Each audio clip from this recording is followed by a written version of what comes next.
Hey, alright, so Dr. Lance here. I am going to go over an advanced method of working those inner thigh adductor muscles.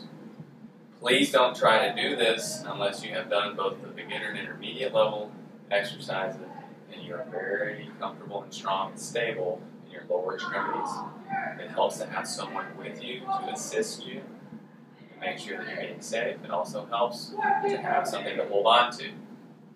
Now what I use to set this up is a Concept 2 rower, a 12-inch box, and a 25-pound bumper plate. And what we're trying to do here is we're trying to make two things I can stand on. One thing is going to be the fixed structure that doesn't move. The other thing is a sliding structure that moves.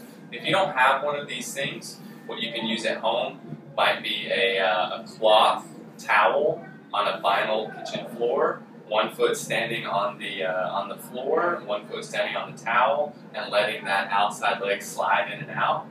I use this Concept 2 rower because, especially in a CrossFit environment, they're very available, and man, does this thing work good. It slides really nice, and it's just a great way to work these inner thighs. The good part about this workout, it's also a close chain kinetic style workout, so it's a little more how the adductors work naturally, because most of the time when you're using them, your foot's connected to the ground, and that's how they're working in more of a stability and a support structure. So when you do this exercise, it really helps to work it, and I guarantee you, after you do this exercise, you'll agree with me that it's one of the best things you can do for your inner thighs. So here's how it works. You set up your structure. You want to make sure that the sliding part of the seat platform for the Concept 2 rower is about the same height as your box and your stable structure. When you're ready to start, you want to pull the seat close. You're going to step onto the non-moving part first, because it's not going to slide out from under you. Once you've done that, hold that seat close with your hand. Put your weight and balance. You can use something to hold on to if you want.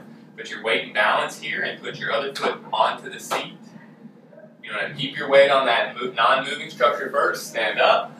Again, you can hold on to something for balance if you need to. Ideally, you want to be able to hold yourself here without any shaky movement. Now, slowly, you want to keep your legs straight for this first set. You're going to start entertaining the idea of opening those legs and closing them. You'll get much better at this as you do it. For the first couple of times, you might hold on to something. You might use a band as a way to help you. I find the band is the #1 best way to start. So that band is a great thing to hold on to, because as you slide your legs apart, the band is there and can help you to come back in. So you're sliding out and in. So what we're going to do here is we're going to do 10 reps with the legs straight.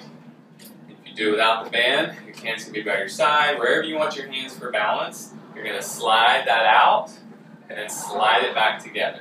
We're going for 10 reps. After you get done, you're going to turn around and do the other side.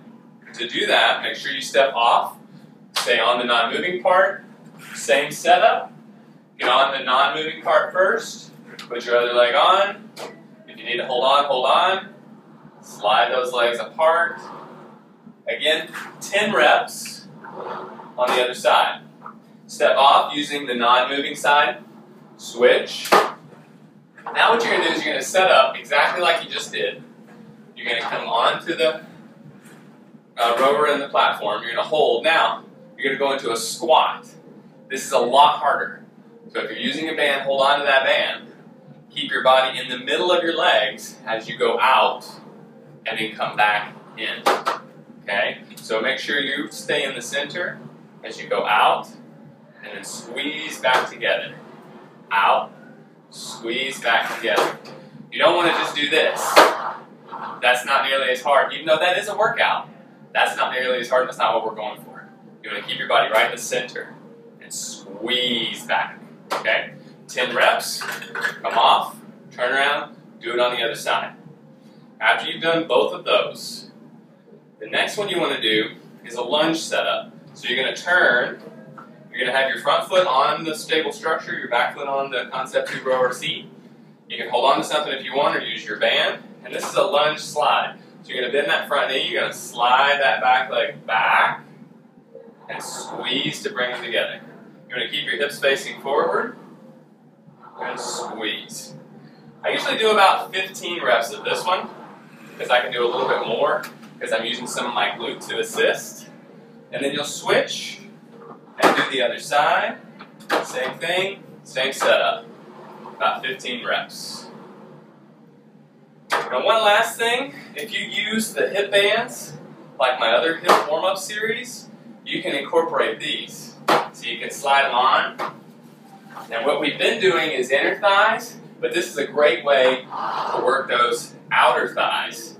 So you come up, same thing here, you're going to do it legs apart, together, together, and then you're going to bend, take them apart, together. And you may find that you can even do them with the band low around the feet. Now this is harder. So when you put it around the feet, it's going to be a little bit more challenging. But I find this is a little bit better when you're doing it on the rower. But if you're doing it on the ground, put it above the knees. Works better there. Again, bend knees as well. So I hope you've enjoyed these. Remember, I tell my daughter, safety first. Make sure you're not going to fall on anything. Make sure you support yourself and you don't challenge yourself more than you are able to do. Thanks.